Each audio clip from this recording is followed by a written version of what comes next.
बिस्मिल्लाहिर्रहमानिर्रहीम। अस्सलाम वालेकुम नाजरीन। 3-4 बड़े अहम इशू हैं जो आपके साथ आज डिस्कस करने हैं। सबसे पहला तो जो मुल्क की तारीख नहीं बल्कि बर सगीर की तारीख में सबसे बड़ा सैलाब, उसकी तबाहकारियाँ, और उसके बाद मुल्क के जो वज़ीर आज़म हैं शहबाज शरीफ, वो कतर से लंदन जाने की बजाय पाकिस्तान क्यों सीधे चले आए।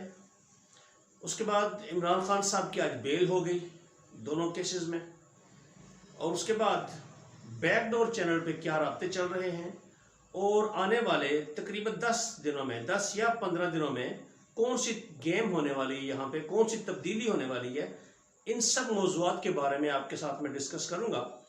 लेकिन शुरू में सबसे पहले जिक्र करेंगे सैलाब का, कि पाकिस्तान के इस वक्त जनूबी पंजाब, बलूचिस्तान और सिंध शदीद तरीन सैलाब की लपेट में हैं। मुल्क की तारीख का सबसे बड़ा सैलाब इन मुल्कों में है, इन इलाकों में है, और जहाँ पर तबाही, हर तरफ तबाही नज़र आ रही है, हर तरफ लाशें बिखरी नज़र आ रही हैं, और कुछ तो लाशें ऐसी हैं कि जो पानी जब नीचे बैठेगा उसके बाद पता चलेगा कि कितने बदनसीब लोग इस सैलाब में मौत के मुंह में चले गए, कितने घर तबाह हो गए। इतनी तबाही पहले कभी नहीं हुई हमारे मुल्क में सैलाब की वजह से। लेकिन नाज़रीन, ये तो अल्लाह ताला की तरफ से एक आई है मुसीबत, लेकिन हमारे बस में जो है, हमारी हुकूमत जो है उसके बस में जो है, या हमारे जो मुखय्यर हजरात हैं उनके बस में जो है, वो तो ज़रूर करना चाहिए था। हुकूमत को सबसे पहले इसमें इनिशिएटिव लेना चाहिए था।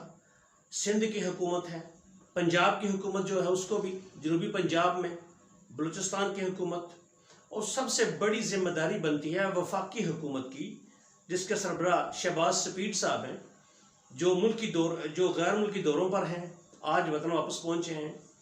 उनको चाहिए था कि सबसे पहले अपने मुल्क की खबर लेते, जो आवाम डूब रही है, जो इनको वोट देकर मुंतखब करके इनको असम्बलियों में भेजते हैं, उनकी खैर ख्वाही करने की बजाय ये अपने ज़ाती मफादात की खातिर कतर चले गए डॉलर इकट्ठे करने के लिए।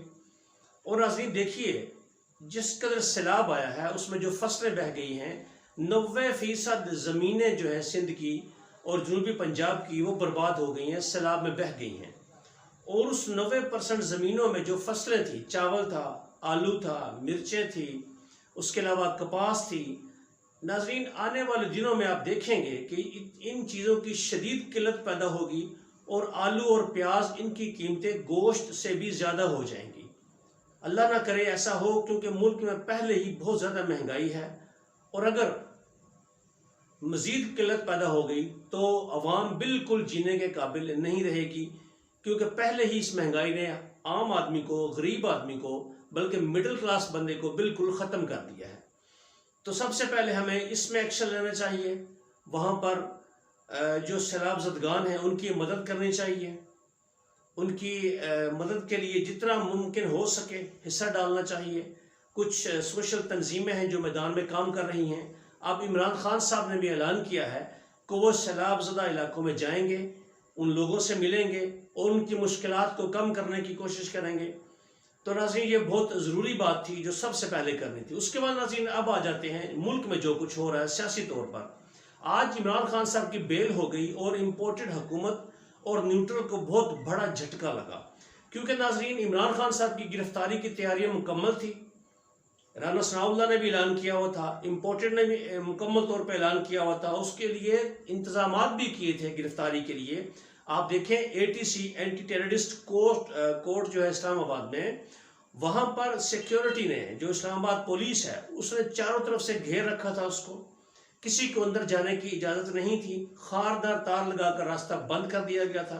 यहाँ तक कि इमरान खान साहब की गाड़ी को भी अंदर नहीं जाने दिया गया, और वो बहुत बड़ा रिस्क लेकर, बहुत बड़ा रिस्क उनकी जान को हो सकता था, जिस तरह से वहाँ पर आम आदमी थे और उनके इर्द गिर्द सारा रश ही रश था। यहाँ तक कि वो जो सिक्योरिटी गेट होता है जिसमें से गुजर कर जाना होता है ताकि किसी के पास कोई नाजायज़ चीज़ है तो वो डिटेक्ट हो सके, उसको उठाकर एक साइड पर फेंक दिया गया। इस कदर रश था वहाँ पे, इस कदर बदनज़मी हुई कि नाक़स तरीन इंतज़ामात थे इमरान खान साहब के लिए, जो पाकिस्तान ही नहीं बल्कि पूरी मुस्लिम दुनिया के इस वक्त बहुत बड़े लीडर बन चुके हैं, उनके लिए नहायत नाक़िस इंतज़ाम किए गए थे। इसके बावजूद भी आप पेश हुए और अदालत से आपको बेल मिली 1 तारीख तक, 1 सितंबर तक। इसमें नाज़रीन वो तमाम हुकूमत के वो हल्के जो तैयार बैठे थे इमरान खान साहब को गिरफ्तार करने के लिए, उनको बहुत बड़ी चोट लगी।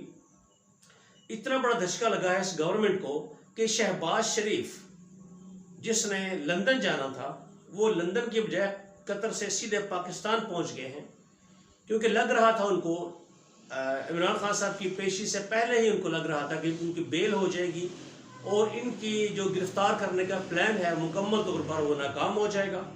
इसलिए अब नाज़रीन इन सारे बातों से क्या लगता है, क्योंकि इमरान खान साहब ने जो हरीपुर में तकरीर की वहाँ पर भी उनका मूड बिल्कुल तब्दील था।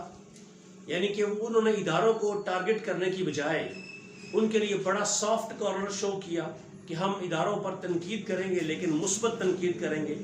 लेकिन नाज़रीन बात तो बिल्कुल उन्होंने दुरुस्त की कि मुल्क में इदारे मजबूत होने चाहिए और सियासी लीडरों को, सियासी पार्टियों को इसमें अपना किरदार अदा करना चाहिए। लेकिन नाज़रीन पहले जितने भी जलसे किए इमरान खान साहब ने, उन्होंने इदारों की ठीक ठाक क्लास ली, क्योंकि इदारों का रोल ही ऐसा था। अदालतों का रोल देख लें, FIA का रोल देख लें, लोअर जो अदलिया है हमारी उसका रोल देख लें, पुलिस का रोल देख लें, सब के सब एक पार्टी बने हुए हैं। इसलिए इमरान खान साहब ठीक कह रहे थे। लेकिन अब चूंकि बैकडोर राब्ते शुरू हो चुके हैं, जो हमारे ताकतवर हल्के हैं वो मजबूर हो चुके हैं इमरान खान के साथ सुलह करने के लिए। नाज़रीन एक बहुत बड़ी डेवलपमेंट हुई है जिसकी वजह से ये हल्के मजबूर हुए हैं।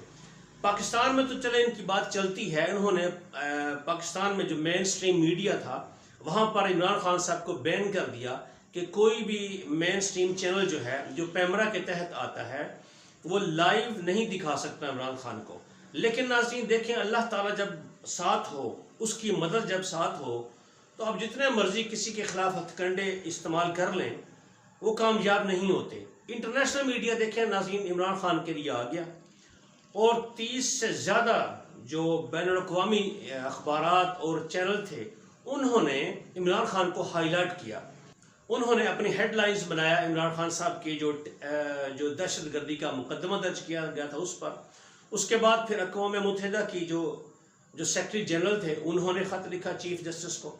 उसके बाद नोम चॉम्स्की जो बहुत बड़े एक सोशलिस्ट हैं उन्होंने ख़त लिखा चीफ जस्टिस को, और जो अक़वाम मुत्तहिदा के जनरल सेक्रेटरी हैं उन्होंने बड़ी तशवीश का इजहार किया और उन्होंने कहा कि हम इमरान खान के मुकदमे को बड़े गौर से देख रहे हैं। तो बैनुल-अक़वामी मीडिया जिस तरह से इमरान खान को कवरेज दे रहा था उससे बहुत बड़ी बदनामी हुई हमारे ताकतवर हलकों की, इम्पोर्टेड की, और उनको शर्म महसूस हुई शायद, या उनको कुछ एहसास हो गया इस इम्पोर्टेड हुकूमत को कि जो वो जुल्म कर रही है, जो वो फाशिज़म कर रही है, जो उसने फाशिज़म फैलाया हुआ पूरे मुल्क में, उसको कम करने में उन्होंने कुछ सोचा। उसको कम करने के बारे में उनकी जब बैनुल-अक़वामी सतह पर उनकी तौहीन हुई, उनकी बेइज्जती हुई, तब जाके ताकतवर हल्के भी अब झुकने पर मजबूर हो गए और इमरान खान के साथ उन्होंने सुलह करने के लिए पैगामात भेजने शुरू कर दिए हैं। और अब अच्छी खबरें आ रही हैं जिसके वाज़े सिम्टम नज़र आ रहे हैं, हमें इशारे मिल रहे हैं, जैसे कि इमरान खान साहब का आज अदालत से उनको बेल मिलना, दोनों जगह से, दहशतगर्दी का जो मुकदमा था उसमें से भी, और जो दूसरा जो था सेक्शन 144 दफ़ा 144 जो नाफिज की गई थी, और उसके बावजूद भी आप लोग उन्होंने जो जलसा किया इस्लामाबाद में F9 पार्क में, तो उसके बारे में उनके पास जो केस दर्ज था उससे भी उनको बेल मिल गई 7 तारीख तक, 7 सितंबर तक। तो ये सिम्टम सारी नज़र आ रही हैं। उसके बाद फजलुर रहमान का चीखना चिल्लाना इस बात का कि हम किसी तरह से भी इमरान खान को दोबारा इक़्तिदार में नहीं आने देंगे, उनको अपनी जान के लाले पड़ गए हैं सारी PDM को, और ख़ास तौर पर फजलुर रहमान को, कि क्योंकि अब उनको पता चल चुका है कि बैकडोर राब्ते हो रहे हैं, राब्ते बहाल हो रहे हैं, और उनकी हुकूमत मैक्सिमम 10 से 15 सितंबर तक जाएगी। नाज़रीन ये बहुत बड़ी डेवलपमेंट है, और जो मुतालबा था इमरान खान साहब का कि वो इलेक्शन से कम किसी चीज़ पर राज़ी नहीं होंगे, उनका मुतालबा मान लिया गया है, और अब इम्पोर्टेड हुकूमत के दिन बहुत थोड़े रह गए हैं। अब देखें इम्पोर्टेड हुकूमत आपस में उनके इख्तलाफात शुरू हो चुके हैं। آپس کے اختلافات ناظرین صرف ان کے اپنے ذاتی مفادات کے لیے ہیں. وہ اس لیے کہ دیکھیں نواز شریف کو اس موجودہ رجیم سے کچھ بھی حاصل نہیں ہوا سوائے بدنامی کے. نہ ان کے کیس ختم ہوئے، نہ ان کی بیٹی کے کیس ختم ہوئے، نہ ان کو کوئی ریلیف ملا، نہ ان کی سزا ختم ہوئی، نہ ہی ان کی نااہلی ختم ہوئی. تو اب انہوں نے پیغام بھیجا ہے شہباز شریف کو کہ اب آپ چھٹی کریں اور اس حکومت کو ختم کریں، کیونکہ جو نواز شریف گروپ تھا نون لیگ میں، جو مسلم لیگ میں نون گروپ تھا اور شین گروپ، نون گروپ نے سارے فائدے اٹھائے اور شین گروپ جو نون لیگ کو کوئی فائدہ نہیں ملا اور سارے فائدے شین لیگ نے اٹھائے جو کہ حکومت میں تھی. تو نواز شریف نے یہی بات کہی ہے کہ آپ کے سارے کیس ختم ہو گئے ہیں، آپ کو ریلیف پوری طرح سے مل چکا ہے، لیکن ہمیں کچھ بھی نہیں ملا. اس کا واضح ثبوت نواز شریف کی نون لیگ کی جو ٹیم ہے، ان کے جو مریم نواز جو ممبر ہے وہاں پہ، جو عابد شیر علی تھا، جو انہوں نے جو پریس کانفرنس کی، ان کے ساتھ طلال چودھری بیٹھے ہوئے تھے، تو جو پریس کانفرنس کی انہوں نے اپنی حکومت کی ہی کلاس لے لی. اس میں ایک وجہ یہ بھی ہے کہ نواز شریف کا شدید دباؤ ہے. جو نون گروپ ہے مسلم لیگ میں، ایک نون گروپ ہے شین گروپ ہے، تو نون گروپ کا شدید دباؤ ہے اس وقت کہ اسمبلیاں توڑی جائیں، نئے انتخابات کی طرف جایا جائے، عوامی مینڈیٹ حاصل کیا جائے. لیکن شہباز شریف ڈر رہے ہیں اس بات سے کیونکہ وہ گراؤنڈ ریئلٹیز کو جانتے ہیں، اور عابد شیر علی کے حلقے میں چونکہ ضمنی انتخابات بھی ہو رہے ہیں، اس لیے بھی وہ ایک ڈرامہ بھی ہو سکتا ہے. اور نواز شریف کے دباؤ کی وجہ سے بھی انہوں نے اپنی ہی پارٹی کی کلاس لے لی ہے، اور اب ان کے درمیان اختلافات کھل کر سامنے آ گئے ہیں، اور پی ٹی ایم کی جماعتیں اب ایک دوسرے سے بھی دور ہونا شروع ہو گئی ہیں. کیونکہ پی ٹی ایم جماعتوں کو یہ تھا کہ وہ نون لیگ کے کندھے پر رکھ کر چلائیں گے اور خود مزے کریں گے، لیکن نون لیگ بھی اب بے بس ہو گئی ہے، کیونکہ عمران خان کو راستے سے ہٹانا، اتنی قدآور شخصیت کو گرفتار کرنا یا راستے سے ہٹانا ناممکن ہے ان لوگوں کے لیے، کیونکہ عوامی رد عمل شدید ہے. عوام کسی صورت میں ان کی گرفتاری کو برداشت نہیں کرے گی. انہوں نے واضح طور پر کہہ دیا ہے، جس طرح سے وہ بنی گالہ میں جمع ہو جاتے ہیں، مستقل طور پر وہاں کارکن دن کو بھی رہتے ہیں رات کو بھی رہتے ہیں، کہ ایسا نہ ہو کہیں یہ شب خون مارے عمران خان صاحب کو گرفتار کر لیں. تو اس لیے جو عوامی رد عمل ہے اس کو دیکھ کر اور بین الاقوامی طور پر اپنی بے عزتی کو دیکھ کر انہوں نے اب یہ طریقہ اختیار کیا ہے کہ الیکشن کی طرف جایا جائے، اسمبلیاں توڑی جائیں اور نئے انتخابات میں جا کر عوام سے دوبارہ مینڈیٹ حاصل کیا جائے. یہ خوشی سے نہیں کر رہے. اب ان کے پیچھے نیوٹرل کا بھی دباؤ ہے، نواز شریف کا بھی دباؤ ہے، اور بین الاقوامی دباؤ بھی ان کے اوپر ہے کہ یہ جو آپ نے فاشزم پھیلایا ہوا ہے ملک میں، اس کو ختم کریں اور ملک میں جمہوریت کو مضبوط ہونے دیں. اس کے علاوہ ناظرین اگلے ویلاگ میں آپ کو بتاؤں گا قطر میں انہوں نے کیا گل کھلائے ہیں، وہاں پہ کیا کیا چیزیں، کون کون سے ایسٹس انہوں نے بیچ دیے ہیں قطر کو. سامنے قطر ہے اور پیچھے کیا گیم چل رہی ہے، یہ انشاءاللہ میں اگلے ویلاگ میں آپ کو بتاؤں گا. تب تک کے لیے مجھے اجازت دیجیے، اپنا خیال رکھیے. اللہ حافظ.